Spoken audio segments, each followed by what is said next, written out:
Meditación con el Padre Eduardo Hayen, director de Periódico Presencia. Hola, ¿qué tal?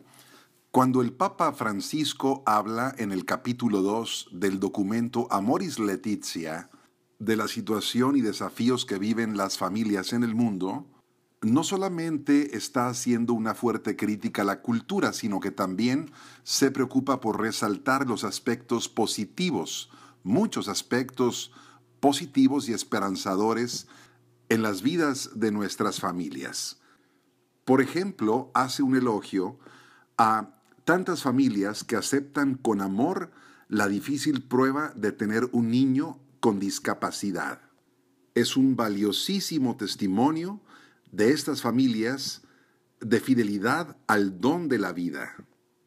Y dice que la atención que se dedica tanto a los migrantes como a las personas con discapacidades es un signo de la presencia del Espíritu Santo, porque es la lógica de la misericordia y de la integración de los más frágiles la que evidencia la presencia del Espíritu de Dios. También hay un elogio en Amoris Laetitia a tantas familias que respetan a los ancianos y los rodean de cariño y los consideran como una bendición. En muchos países se ven movimientos familiares y asociaciones que trabajan en favor de los ancianos en lo espiritual y en lo social. Pero hay un riesgo en nuestras sociedades altamente industrializadas. Va creciendo el número de los ancianos, la tasa de natalidad va disminuyendo, y aquí se corre el riesgo de que los mayores sean percibidos como un peso o como una carga. Valorar esta etapa conclusiva de la vida es muy importante, muy necesario, porque nuestra sociedad actual trata de cancelar, dice el Santo Padre, de todos los modos posibles el momento del tránsito. El Papa también señala cómo la eutanasia y el suicidio asistido amenazan las familias del mundo. Ya en algunos países esta práctica es legal y la Iglesia se opone firmemente a estas prácticas. Más bien, siente el deber de ayudar a las familias que cuidan de sus ancianos y de sus enfermos. Destaca además el Santo Padre la situación de las familias que están sumergidas en la miseria. Si la vida familiar tiene sus dificultades, imaginemos lo complicado que se vuelve cuando la pobreza es extrema. Por ejemplo, si una mujer quiere criar sola a su hijo porque se tuvo que separar por diversas causas y debe trabajar sin la posibilidad de dejar al niño con otra persona, este niño va a crecer en una situación de abandono, con todo tipo de riesgos, y la maduración personal de esta criatura estará seriamente comprometida. ¡Qué difícil situación!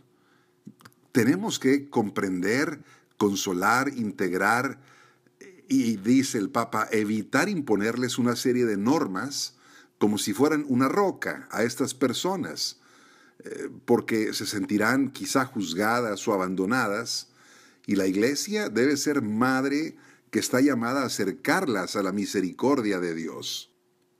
Muchos padres tienen dificultades serias para educar a sus hijos porque llegan muy cansados a su casa después de trabajar y ya no hay ganas de conversar. En muchas familias se ha perdido el hábito de comer juntos, sentarse a la mesa para compartir el pan, y además hay una gran variedad de ofertas de distracción y una fuerte adicción a la televisión en muchos hogares, y esto dificulta la transmisión de la fe de padres a hijos. También menciona el documento la adicción a las drogas como una plaga de nuestra época. ¡Cuánto sufrimiento hay en tantas familias que muchas veces terminan destruyéndose porque algún miembro es drogadicto! Y lo mismo podemos decir del alcohol, del juego y de otras adicciones. La familia podría ser el lugar para prevenir estos vicios y contenerlos. Los obispos mexicanos han señalado, aportaron para este documento, cómo donde hay una comunicación deficiente en la familia, en donde predominan las actitudes defensivas y donde no hay apoyo entre los miembros, y si además los padres son violentos y conflictivos, entonces la violencia intrafamiliar es una escuela de resentimiento y de odio en las relaciones humanas básicas. Estamos viendo también cómo las familias van perdiendo su estatus jurídico. Muchas personas viven juntas sin casarse y ahora no se quiere en muchas situaciones un vínculo institucional. Además, hoy la legislación en muchos países está favoreciendo que se multipliquen otras alternativas para la convivencia. Y entonces un matrimonio que quiere ser exclusivo, indisoluble y abierto a la vida, termina apareciendo como una opción anticuada entre muchas otras que hay. Por eso decimos que está avanzando esta desconstrucción jurídica de la familia. Las legislaciones se basan solamente en la autonomía de la voluntad. Cada quien dice cómo quiere convivir, y esto tiende a tener un respaldo jurídico. El Santo Padre reconoce que ha habido una mejora notable en el reconocimiento de los derechos de la mujer y en su participación en la vida pública, pero falta mucho que hacer en algunos países. Hay costumbres inaceptables contra las mujeres, por ejemplo, la violencia, el maltrato familiar, diversas formas de esclavitud, y esa violencia verbal, física o sexual que se ejerce contra las mujeres en algunos matrimonios, esto contradice la naturaleza misma de la unión conyugal. La Iglesia proclama que el hombre y la mujer tienen una dignidad idéntica y que es necesario que en las familias se desarrolle un ejercicio de reciprocidad. Hay ciertos feminismos que son inadecuados, pero lo cierto es que admiramos, dice el Papa, la obra del Espíritu Santo en el reconocimiento más claro de la dignidad de la mujer y de sus derechos. Importantísimo papel en la vida familiar juega el varón, en la protección y en el sostenimiento de la esposa y de los hijos. Muchos viven su ser masculino en la familia con un carácter propio de la naturaleza masculina. Pero también se ve la ausencia del padre que marca la vida familiar, la educación de los hijos y cómo los hijos se van integrando en la sociedad. La ausencia del padre puede ser física, afectiva, espiritual. Y esta carencia priva a los niños de un modelo apropiado de conducta paterna. Hay una crítica fuerte del Papa a la ideología de género. Esta ideología niega que existe una diferencia natural entre el hombre y la mujer. La identidad humana se determina por una opción personal que puede cambiar con el tiempo. Esta ideología hoy se trata de imponer como un pensamiento único y está influyendo fuertemente en la educación de los niños. El Papa aclara que el sexo biológico y el papel sociocultural del sexo, que se llama género, se pueden distinguir pero no se pueden separar.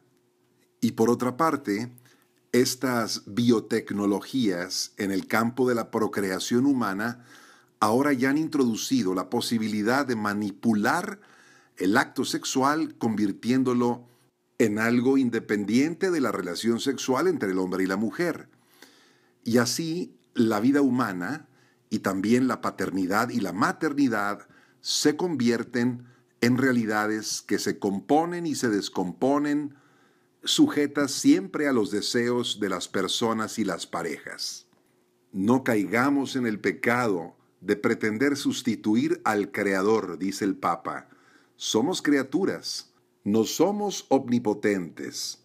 Lo que Dios creó nos antecede y debe ser recibido como un don.